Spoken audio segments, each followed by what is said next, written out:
How does a nation, once the seat of a mighty empire, become the cradle of a revolution that reshaped the modern world?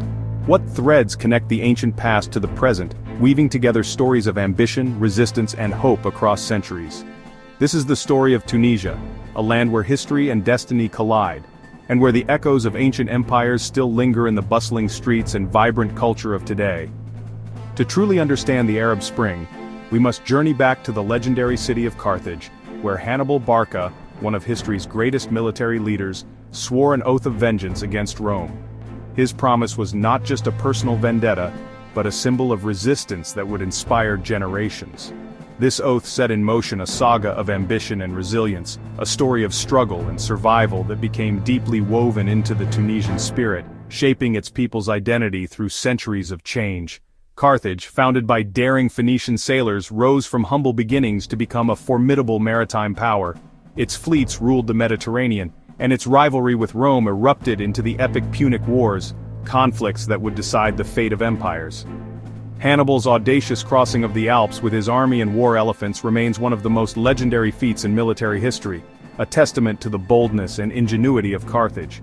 Despite his stunning victories, the might of Rome eventually prevailed, leading to the destruction and decline of Carthage. Yet the memory of its defiance would never be erased.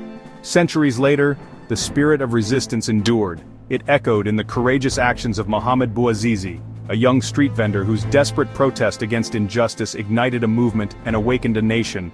Thousands of years after Hannibal, Bouazizi's act of defiance sparked a revolution, inspiring millions and echoing the ancient Carthaginian courage that once challenged the world's greatest empire.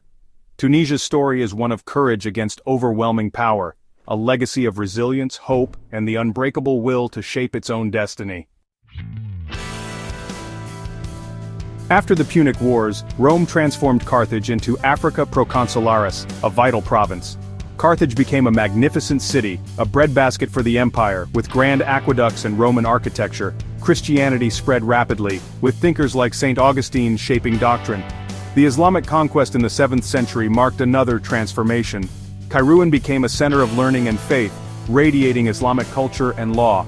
Under the Aghlabids and Hafsids, Tunisia entered a golden age, becoming a hub of trade and culture. This period cemented Tunisia's role as a center of Islamic civilization, leaving a legacy of stunning architecture and rich traditions. Tunisia's identity was deeply embedded with Islamic culture and intellectual heritage. As the once mighty Hafsid dynasty weakened, Tunisia became a coveted prize for powerful empires.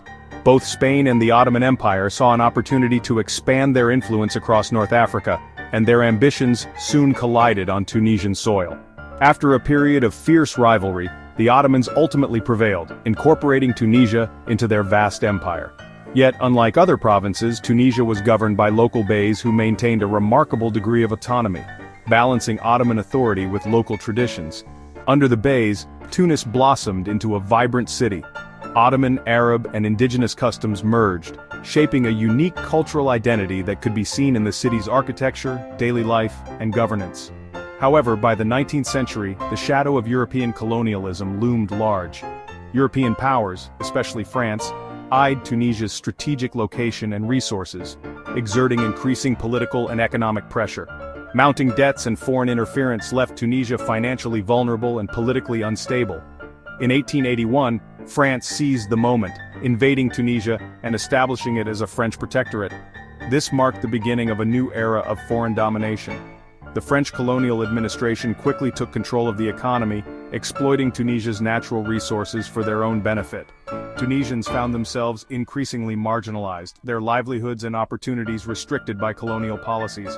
While the French built railways, roads, and schools, these developments often served colonial interests first. For many Tunisians, modernization came at the cost of economic dispossession and the erosion of their cultural heritage. Yet, within the walls of French schools, a new generation of Tunisians emerged. Exposed to new ideas and inspired by global movements for self-determination, they began to dream of a future free from colonial rule. The seeds of resistance took root.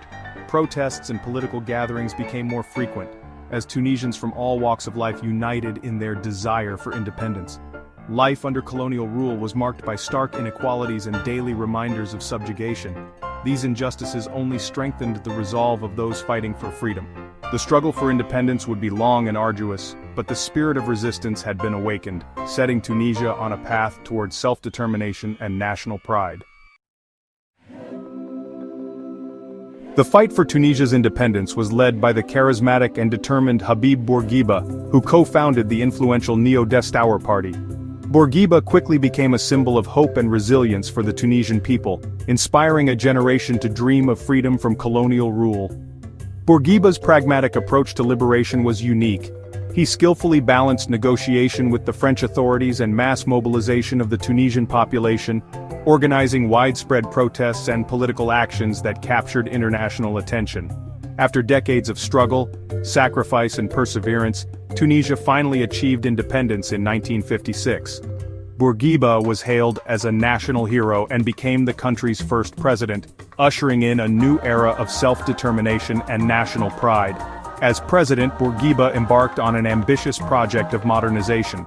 He envisioned Tunisia as a progressive, secular state, and set about transforming its institutions, cities, and society to reflect these ideals. Among his most significant reforms was the Code of Personal Status, which advanced women's rights, promoted gender equality, and expanded access to education. These changes set Tunisia apart in the Arab world, and laid the foundation for a more inclusive society. Bourguiba was a true nation-builder, shaping the identity of modern Tunisia. However, as the years passed, his rule became increasingly authoritarian, with power concentrated in his hands. The Neo-Destour party, once a force for liberation, became the only legal political entity, controlling all aspects of public life and stifling dissent.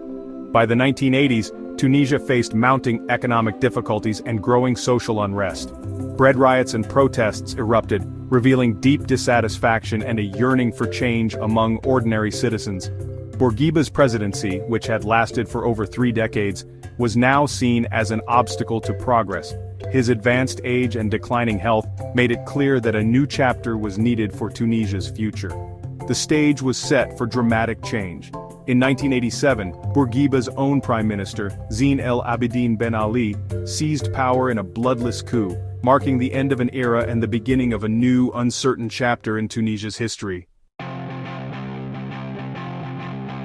In 1987, Ben Ali removed Bourguiba, promising stability and democracy. However, his regime became a dictatorship disguised as democracy, with elections as mere formalities. Corruption and unemployment soared, fueling frustration.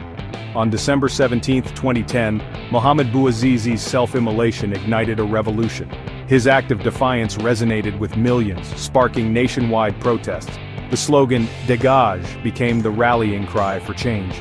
For 28 days, Tunisians stood united, demanding the regime's downfall. On January 14, 2011, Ben Ali fled, ending his 23-year rule. The Jasmine Revolution succeeded, inspiring the Arab world. Tunisia's revolution was a testament to the power of collective action. The fall of Ben Ali led to the complex task of building a democracy. The first free elections in 2011 were a moment of national pride. The rise of Ennahda sparked debate about religion's role in Tunisia. Political tensions nearly derailed the transition, but civil society intervened. The National Dialogue Quartet mediated a path forward, earning a Nobel Peace Prize. A new constitution in 2014 guaranteed freedoms and women's rights. Tunisia held successful elections, but economic challenges persisted. High unemployment and corruption fueled disillusionment among the youth. The revolution secured political rights, but economic justice remained elusive. Tunisia's youth continued to drive the nation's transformation. Today, Tunisia stands at a crossroads, its journey marked by resilience and challenges. In 2021, President Kais Saied's actions raised concerns about democracy's future. The nation grapples with balancing governance and preserving freedoms.